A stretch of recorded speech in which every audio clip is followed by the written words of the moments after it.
So at the end of the first meditation, Descartes has, to his mind, successfully found room to doubt absolutely everything that he thought he knew.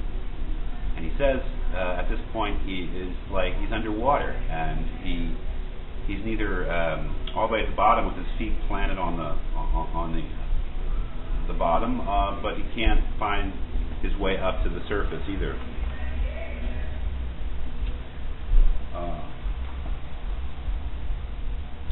He says then, the bottom of page 104, I suppose accordingly that all the things which I see are false, fictitious.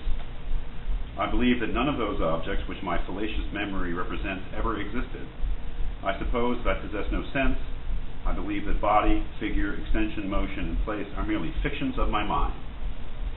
So he's still experiencing, he's still having mental experiences of some sort, but he's successfully doubted the reality of everything that he's experiencing. So he asks at the top of page 105, what is there then that can be esteemed true? Perhaps this only, that there is absolutely nothing certain. So it could be that he stays underwater. He never finds his way out. It's kind of the danger of this sort of enterprise. If you're going to radically doubt the truth of everything, you may end up concluding that you know absolutely nothing, that knowledge is impossible.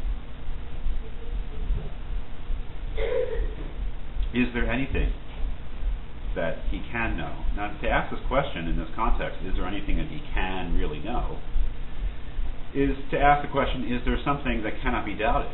That is, is there some thought, some opinion that he has which is indubitable, which is incapable of being doubted? So in the first full paragraph of page 105, he says, but how do I know that there is not something different altogether from the objects I have now enumerated, of which it is impossible to entertain the slightest doubt? Is there not a God, or some being, by whatever name I may designate him, who causes these thoughts to arise in my mind? That is, how about the existence of God? Anselm thought you really couldn't doubt that. But Descartes says, but why suppose such a being? For it may be I myself am capable of producing them. Am I then not at least something that is...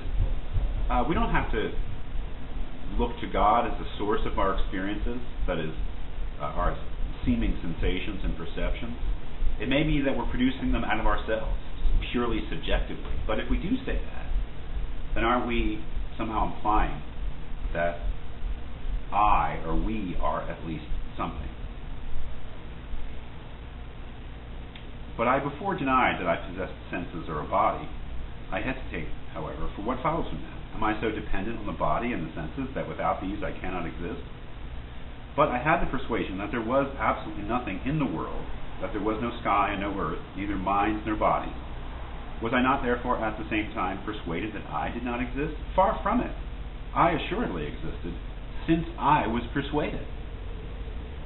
But there is, I know not what being, who is possessed at once of the highest power and the deepest cunning, who is constantly employing all his ingenuity in deceiving me. This is that malignant deceiver that he's postulating. Doubtless then, I exist, since I am deceived. And let him deceive me as he may, he can never bring it about that I am nothing, so long as I shall be conscious that I am something.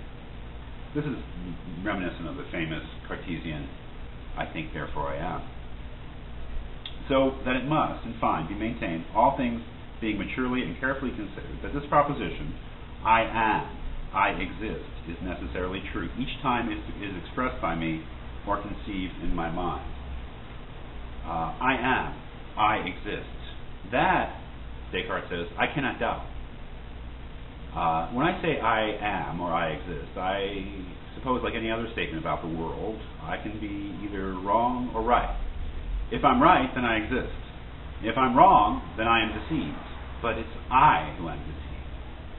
So what he seems to be saying is that this is right, that I exist, that he exists. He cannot doubt. So the question then is, where do you go from there? That is, congratulations, you have now established, for yourself at least, that you exist.